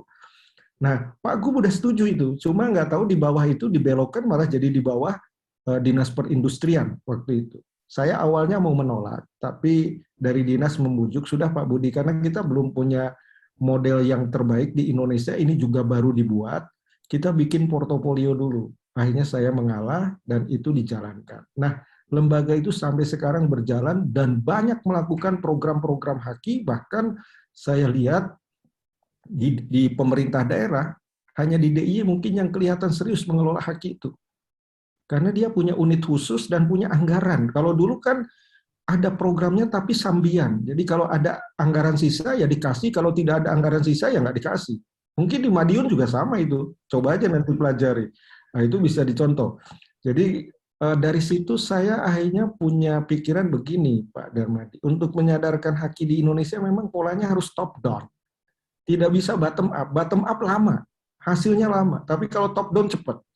Nah, kasus ke Pak Gub itu mempercepat. Dan waktu itu diekspos oleh media Kompas, itu badan baru yang pertama di Indonesia dan kita ikut terpromosikan. Satu itu pengalaman yang sangat luar biasa. Dan sejak itu saya banyak diundang oleh kepala-kepala dinas untuk menjelaskan dan alhamdulillah berjalan. Di samping itu juga informasi yang saya dapat tentang haki, karena saya banyak baca tulisan-tulisan dari luar, saya lebih suka, mohon maaf bukan berarti tulisan dari dalam tidak baik, tapi saya lebih suka melihat tulisan-tulisan dari luar karena perkembangannya biasanya satu langkah lebih maju daripada di dalam. Ya. Jadi apa yang diomongkan di luar itu kalau di Indonesia selalu dibilang baru ya, nah, padahal nggak baru. Ya, nggak baru, itu sudah ada di luar kira-kira gitu. Cuma idenya itu tidak pernah kita adop di Indonesia. Nah, dari situ saya banyak bicara haki dari berbagai macam sisi perspektif, itu ya, menjelaskan tentang kemanfaatan haki bagi kemajuan masyarakat di DIY gitu ya. Nah, kemudian dari situ ada lagi cerita yang menarik. Jadi dari pengalaman itu saya tidak pernah lagi berkirim surat ke kepala dinas, Pak Darmadi. Jadi saya selalu berkirim surat kepada kepala daerah. Karena eksekutornya ada di kepala daerah. Ini terjadi lagi di Kabupaten Kulon Progo ketika mau mendaftarkan indikasi geografis gula semut. Ya, saya sebagai inisiatornya. Saya surati itu Pak Bupati, namanya Pak Pak Hastowo, Pak Hasto, ya, sekarang kepala BKKBN. Ya. Saya datang dan Pak Hasto mengundang saya juga, diundang. Di situ ada kepala dinas koperasi, ada kepala dinas pertanian. Saya presentasi. Setelah saya presentasikan, Pak Hasto langsung ngomong juga sama anak buahnya, pokoknya saya tidak mau tahu bagaimana ini idenya Pak Budi harus jalan. Ada tidak ada anggaran harus jalan. Sampai Kepala Dinas Pertanian Pak Bambang bilang, waduh Pak Budi ini nambah kerjaan aja, uangnya sudah habis malah disuruh bikin program gimana. Saya bilang dengan Kepala Dinasnya, ya sudah Bapak kerja sama saja. Itu tanda tangannya Pak Bupati itu berharga. Maksudnya gimana? Saya buatkan proposalnya, nanti Bapak minta surat pengantarnya ke Pak Bupati. Loh, surat pengantar apa? Minta bantuan ke Bank Indonesia supaya mengeluarkan CSR-nya untuk program sertifikasi gula semut. Dan saya buatkan Pak Darmadi, ditanda tangan oleh Pak Bupati, dan dikirim ke BI, dari BI dibayar sepenuhnya semua fasilitas itu. Jadi Pak Kepala Dinas Pertanian itu senyum-senyum dengan saya. Betul juga ya, tanda tangan Pak Bupati itu berharga. Loh Bapak kok nggak tahu kalau tanda tangan Pak Bupati itu berharga, kan kira-kira gitu. Ya, tapi kan idenya dari kita, Pak. Pak Bupati kan tidak berpikir tentang itu. Nah, itu cara. Dan saya pernah juga, mohon maaf, menyurat Pak Ganjar Pranowo. Saya ngajak diskusi tentang haki. Cuma waktu itu Pak Ganjar tidak jadi ketemu, yang ketemu Pak Heru. Wah itu kalau ada Pak Ganjar seru lagi saya memprovokasi Pemda. Jadi saya confident menyurati kepala-kepala daerah karena memang kalau nggak begini lewat kepala dinas apalagi staf lama gitu ya. Tapi kalau sekarang kepala daerah bagus, ke kepala dinas pun saya yakin akan responsif juga Pak Darmadi. Karena tadi aturan dari pusat maupun di daerah soal haki ini sudah menjadi aturan yang mengikat, kira-kira gitu. Semua wajib harus mikirin haki, kira-kira gitu ya. Saya cerita di BUMN, BUMN itu sekarang ada kompetisi inovasi BUMN, ya haki ukurannya, gitu ya. Saya sering diminta oleh PT Pertamina, PT PLN, gitu ya. Kemudian juga di Pemda-Pemda sekarang ada namanya inovasi daerah, Kementerian Dalam Negeri haki juga. Kemenpari Kementerian Koordinator Investasi Maritim juga haki juga. Kemenparekraf haki juga. Semuanya haki. Tapi ini memang semua peduli dengan haki, tapi polanya belum terbangun dengan baik. Artinya kementerian itu siapa sih yang tugasnya di hulu, siapa sih di tengah, siapa sih yang tugasnya di akhir, ini belum terpola. Makanya tidak heran kok di Dirjen Haki ada fasilitasi haki, di Kemenristek ada fasilitasi haki, di Kemenparekraf ada fasilitasi haki, perindustrian fasilitasi haki. Jadi semua masih mikir daftar, Pak Darmadi. Padahal mengelola haki tadi bukan hanya soal mendaftar, tapi ini mendorong ke hilir bagaimana caranya. Nah ini kan harusnya kan menteri investasi, menteri perdagangan, ya, menteri industri itu harusnya bermain di hilir, gitu. Kemenristek, LIPI, gitu ya. Kemudian apalagi Kementerian Pendidikan itu semuanya di hulu.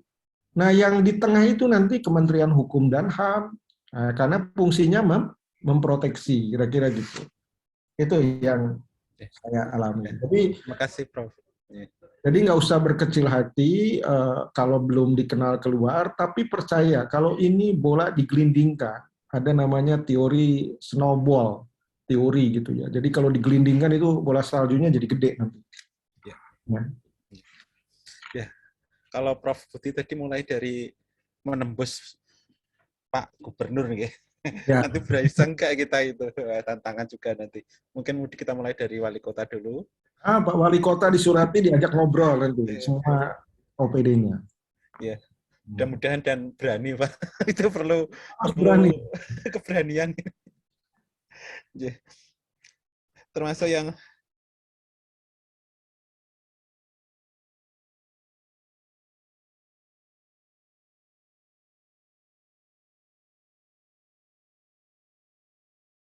potensial untuk diajak kerjasama Pemda dengan kita.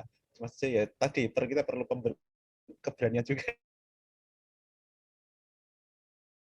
Kalau mau berkiprah keluar, saya boleh nanti sharing.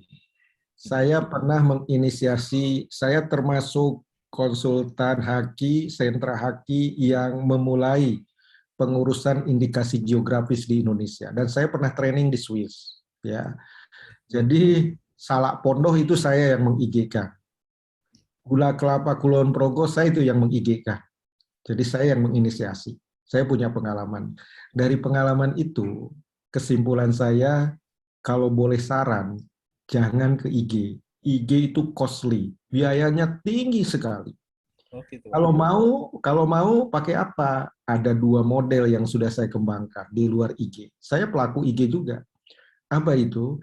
Pertama, terapkan merek kolektif. Merek kolektif itu simple, tidak kayak IG. Nggak perlu uji lab dan lain sebagainya, nggak perlu. Yang penting ada buku manual merek kolektif, di dalamnya ada SOP bikin produk dan pemasarannya gimana, itu terstandar dengan baik.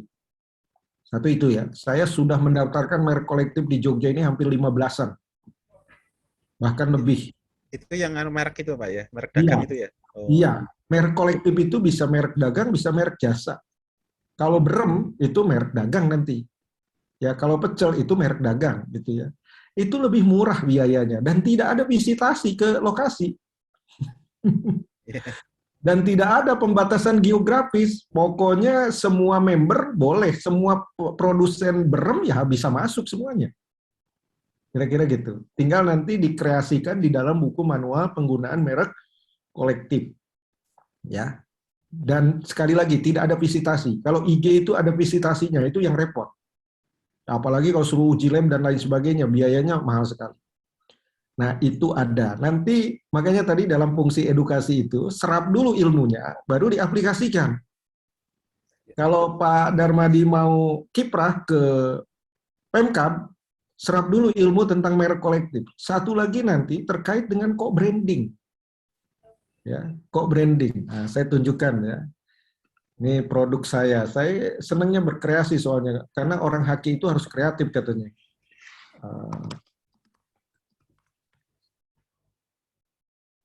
Ini sudah saya terapkan di Temanggung, di Surakarta, maupun di Jogja. Jogja yang pertama.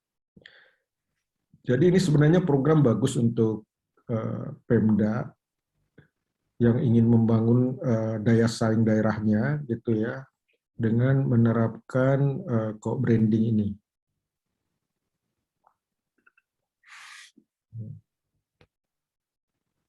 Agak melebar ini. Nggak apa-apa, Prof. Nah, jadi ada semacam kalau mau keluar, Pak Darmadi, ada semacam model-model program unggulan yang bisa kita tawarkan kepada pihak eksternal. Dan ini bagian pengabdian masyarakat juga. Ini kok branding. Ya. Jogja Mag, 100% Jogja, bisa dilihat ya? Bisa, Pak. Prof, bisa aja. Nah, ini proses pembuatannya, ada pembuatan branding, pendaftaran haki, pengaturan penggunaan co-branding, sama penggunaan co-branding untuk UMKM dan pelaku industri kreatif. Ini logonya, ya. Ini Jogja Mag. Nah, ini bisa namanya aja kok penyerta. Sebenarnya ini logo Dagadu bisa ditaruh di sebelahnya. Ini produk dari mana kira-kira Pak Darmadi kalau ada logo begini? Dari Jogja ya, nggak mungkin ya, dari Madiun. Nggak mungkin dari Madiun. Jadi ini penunjuk asal, Pak. Iya, jadi kalau ada buyer, konsumen mau beli kaos ini, itu datangnya nggak akan ke Madiun, mesti ke Jogja. Betul. Mengangkat ekonomi lokal, ini hotel. Ya. Ini 100% Jogja. Ini gudeg. Namanya ini Ingredient Mart. Ingredient Mart. Ya. Nah, ini 100%. Nah, ini Jogja Tradition. Seni-seni tradisionalnya bisa nih. Nah, ini yang kayak gini, kalau ditawarkan ke Pemda, seneng banget. Ya, seneng banget Pak Darmadi. Nanti bisa kita diskusikan. Artinya, saya tidak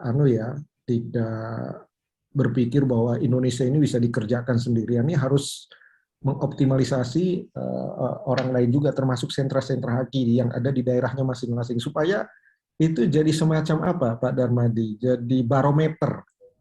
Kalau Pak Darmadi bisa memberikan program unggulan, itu bagi Pemda jadi barometer nanti. Dan nanti semua program mesti datangnya ke Pak Darmadi, bukan ke yang lain.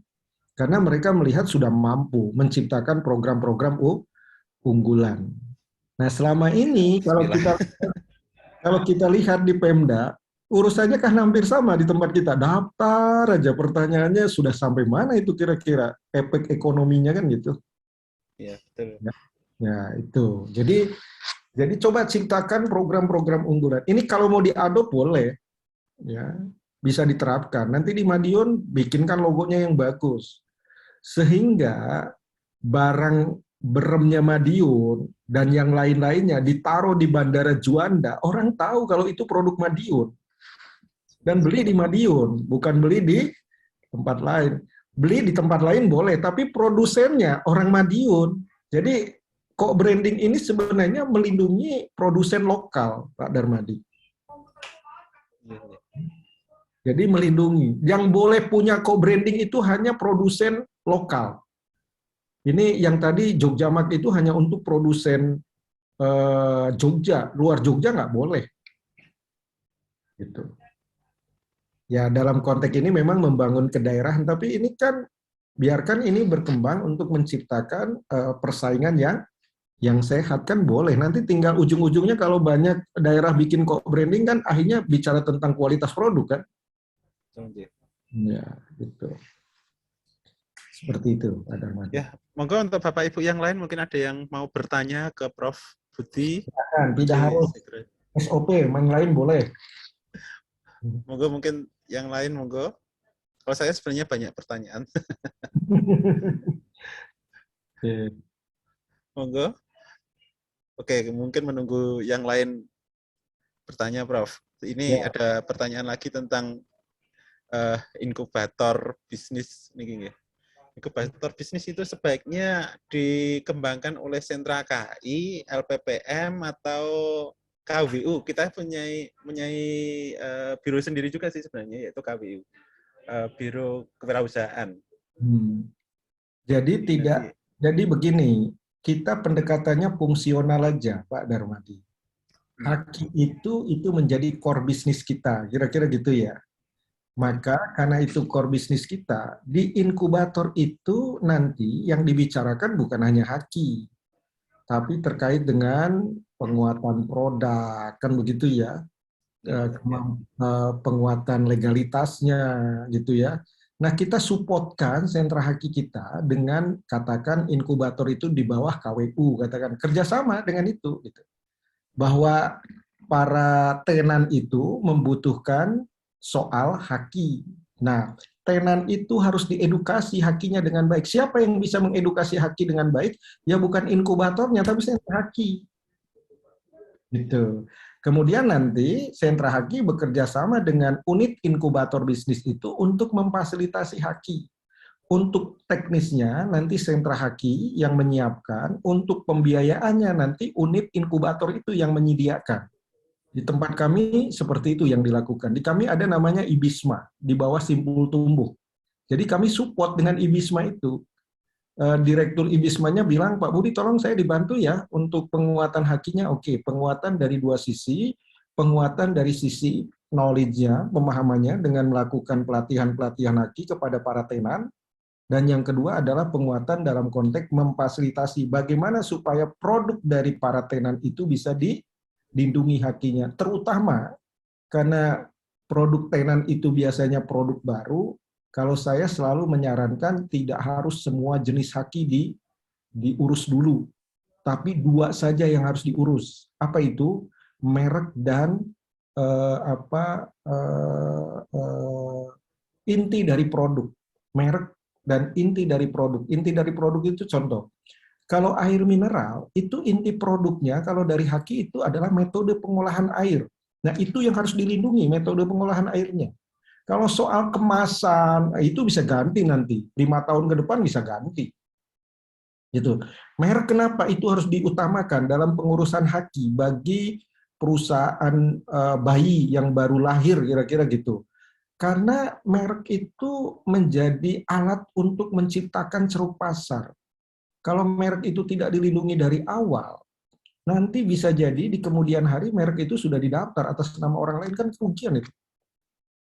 Jadi itu Pak Darmadi. Jadi tidak harus inkubator di bawah sentra, enggak. Pokoknya sentra haki support, mau ke inkubator bisa, mau ke prodi bisa, mau ke jurusan. Intinya fungsi kami adalah mengedukasi haki melindungi haki dan memanfaatkan haki. Ya, terima kasih, Prof. Nah, sebenarnya dari kita berhaki itu sebenarnya bukan saya saja kok, Prof. Sebenarnya ada yang lain yang bidang merek dan indikasi geografis itu Bu Putri Oktovitasari. Bu Putri, wonten ada? Bu Putri? Mungkin bisa kenalan dan mungkin bisa banyak bertanya ke Prof. Budi mumpung. Nah, co-branding untuk inkubator itu penting juga, Pak Darmadi. Karena nanti setelah di inkubator, tenan itu di spin off, dipisah itu. Nah, jangan sampai setelah dipisah seolah-olah tidak ada hubungannya dengan kita. Ya. Itu. Nah, maka bikinlah kok branding. Jangan pakai logo kampus. Kalau logo kampus, waduh, nanti ada masalah dengan produk itu, babak belur kampusnya. Nah, dibikin aja logo sendiri. Gitu. Oh, ini binaannya Universitas PGRI Madiun. Kan kira-kira gitu. Nah, jangan mencampur aduk antara logo pendidikan dengan produk.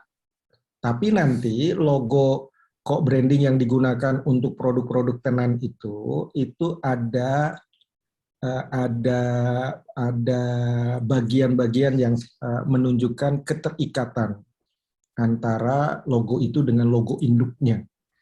Gitu. Tapi kemarin tuh justru angan-angan kita logonya itu kalau bisa membawa Unipma gitu, maksudnya sambil promosi gitu, Prof. Justru Ya, salah ya, Prof ya.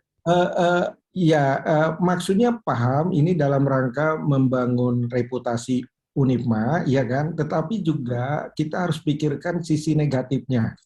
Tadi ada anasir-anasirnya yang nggak usah terlalu plek, kira-kira gitu, plek dengan logo kampus. Paham maksudnya? Ya, Sehingga nanti kalau ada masalah di kemudian hari disampaikan bukan Unipma-nya yang bermasalah, ini produk ini. Produknya. Ya. Sama lah kayak Toyota itu kan, kalau ada gagal produk Yaris kan nggak dibilang Toyota yang gagal. Toyota bilang emang cuma Yaris, kami ini kan punya Alphard, punya Rush, gitu ya. Menjelaskannya mudah kalau seperti itu. Ya sebenarnya untuk mengembangkan inkubasi bisnis seperti ini, itu sebenarnya kita akan merekrut teman-teman dari masing-masing fakultas nih, Pak. Iya, ceritanya. Jadi ya. dari Bu Kurnia Sari, itu sekretaris kita dari Biro KI itu dari Teknik Elektro. Monggo Bu Kurnia mungkin ada pertanyaan?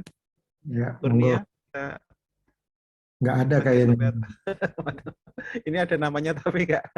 Iya. Apa ditinggal gimana nih? Ada Bu Kurnia, kemudian yang merek dagang Bu Putri, yang desain industri Bu Halwa. Bu Halwa? Ini tim-tim saya justru mana? Iya. Ya nanti kalau ikut. Ya ini kan masih general ya, masih general. Nanti kalau kedepannya berjalan baik, isunya difokuskan misalnya ke copyright, ke merek, ke indikasi geografis, ke apalagi paten dan seterusnya. Itu penting, Pak Darmadi, dibuat seperti itu.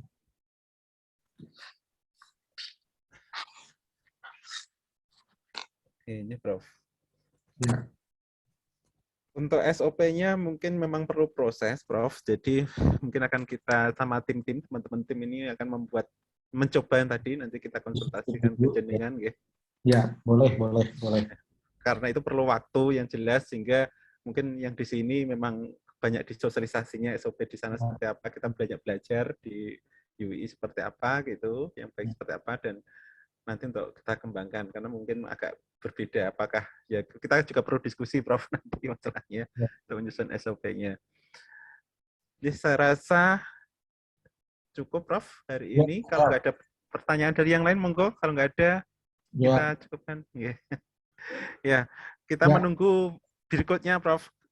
Minggu depan itu tentang sosialisasi sekaligus workshop tentang bagaimana pemilihan penelitian yang berpotensi paten KI gitu, yang seperti apa penelitiannya.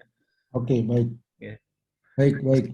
Meskipun kita audiensnya umum dan Prof Budi di Fakultas hukum Ya. mungkin, tapi bisa memberi informasi seperti apa atau sebenarnya, apalagi yang dihukum seperti apa, kita juga ada fakultas hukumnya, Prof. Ya, ya, nanti lebih kepada kriteria-kriteria yang ada di undang-undang patennya yang harus dipenuhi. Ya, saya rasa demikian, Prof. Terima kasih Pak Darmadi, semoga sehat selalu semuanya. Mohon maaf atas segala kekurangannya. Nanti materinya saya kirim ya lewat WA. Ya, kita tunggu, Prof. Terima kasih. Pun, tutup. Assalamualaikum. Waalaikumsalam warahmatullahi wabarakatuh. Jadi Bapak Ibu, kita bisa mengakhiri acara ini. Kita ketemu lagi insya Allah Rabu minggu depan. Kalau nggak ada halangan, kita bisa pada waktunya. Tapi kalau nanti ada sesuatu, ya kita informasikan lebih lanjut. Oke, terima kasih Bapak Ibu. Sekian. Saya mohon maaf kalau ada kurangnya. Terima kasih. Assalamualaikum warahmatullahi wabarakatuh.